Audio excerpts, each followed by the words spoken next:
We're joined now by Choctaw's punter Jacob Chancellor, senior from Quitman, Mississippi. And Jacob, thanks so much for taking your time to join us here today.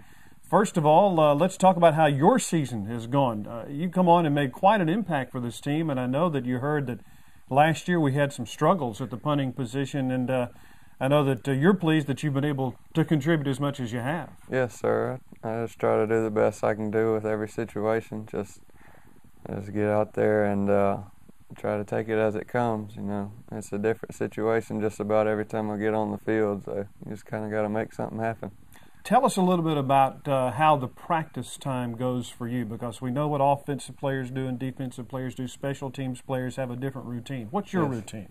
Well, basically, you usually try to get out there about 30 minutes early before practice and get some good stretching in and get a good warm-up, do some no-step punts and stuff like that, just some little drills to get moving, and then practice gets started and we do a little bit of running to get some more warm-up done, and then some stretching again, and then it goes into the special teams part, and me and Brent Moore and Jordan Vandervorst get over there, and we're punting to the returners at first and just taking some good snaps and getting in a rhythm, and then we'll usually go straight into punt team right after that, and just kind of getting everybody's blocking schemes down and making sure that everything's timed out right. We got a good look at what the other team's going to be doing to us so we can make everything work out.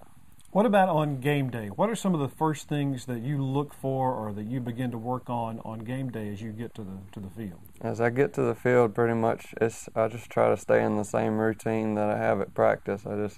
Me and Brent Moore, will get out there and we do no-step punts again.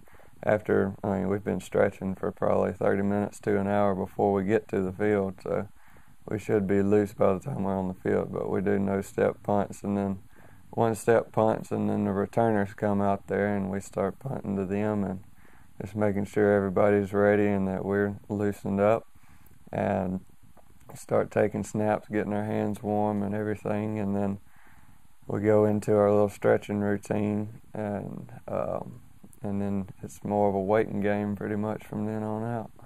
You mentioned the idea of routine being so important to the punting game. Talk about the guys that you have to get into that routine with and how they've done their job so far this season. They've done a really good job. Chad Phillips, he's an excellent snapper. I can't brag on him enough. He's really been good, and we get in a routine on every day, and then on game day we get in a routine together, and then during the game, pretty much from second down we go ahead and start taking some snaps and making sure we're getting everything lined out, make sure everything's perfect for when we get out on the field. Just try to make it work. You've gotten several punts this year over 50 yards. Other than just physiology, what's the key to making sure you're getting good hang time on a punt? Really, it's actually, you'd think it's about trying to just absolutely kill it, but it's really about the technique, making sure you're doing everything right instead of trying to force things to happen. You want to be real smooth, and it seems like the smoother I am, the better I punt. So actually, most games where I've gone out there and had a couple of good, real long punts early, and then they start to decline as the game goes on, that's because I've gotten out there and been in the zone and been real smooth, and then started to be like, yeah, I really hit that one good. I think I can hit this one further. And I try to overpower it, and it messes me up. I think punter may be one of the few positions on a team sport to where it seems like the less the punter is used, the more success the team is having. Definitely. And unfortunately, you've gotten a lot of work. You got a lot of work last week against ETBU.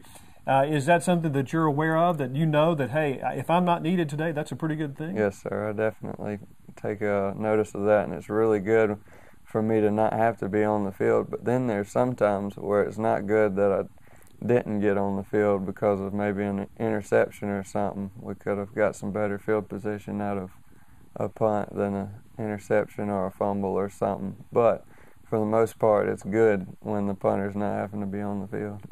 Well, you've got your first Mississippi College homecoming this week, and I know it's been a tough road to hoe for the team so far this year. But this is a big game against a Howard Payne team that is a beatable football team. And I know that Coach Joseph and his staff have talked with you guys about that. How has he prepared you for the Yellow Jackets? Oh, he's just like any other game. He goes out there and he's studied them on film, and then he gets us together and we all study them on film together. Not so much the punters, but the team mainly has studied Howard Payne on film, and they're getting everything ready, and we know what looks they're going to try to throw at us, and anything that they have shown before, we have that covered unless they pull out something new. Well, you talk about studying your opponents. Maybe you don't do that quite as much as some of the other guys on the team, but I would think you've got to be aware that especially in this conference, there are some playmakers on special teams, and that's got to be in the back of your mind as well. Oh yeah, we take notice to who's been making good returns, and just like 2 weeks ago, we were trying to punt the ball away from the guy most of the time. So I mean, as long as we know that they've got somebody good back there ready to return, we try to not let them get it, or at least hang it up long enough to where if he does get it, he can't go anywhere with it. Well, tell us what your plans are for life after Mississippi College. After Mississippi College, I really don't even know I'm getting a business degree. I'd like to go into heavy equipment and run some dozers and track codes and stuff like that, and then maybe even rent them out one day and all that stuff. But as far as football after Mississippi College, I have no clue how that's going to go. I'm going to try to further my career if I can, but who knows? The sky's the limit. Well, I think it is with you, one of the best punters we've had around here in a long time, and too bad we didn't have you for a few more years, but we're glad that you're here this year doing a great job, and we appreciate your time. Yes, sir. Thank you. That's Jacob Chancellor, Choctaw punter, senior from Quitman, Mississippi.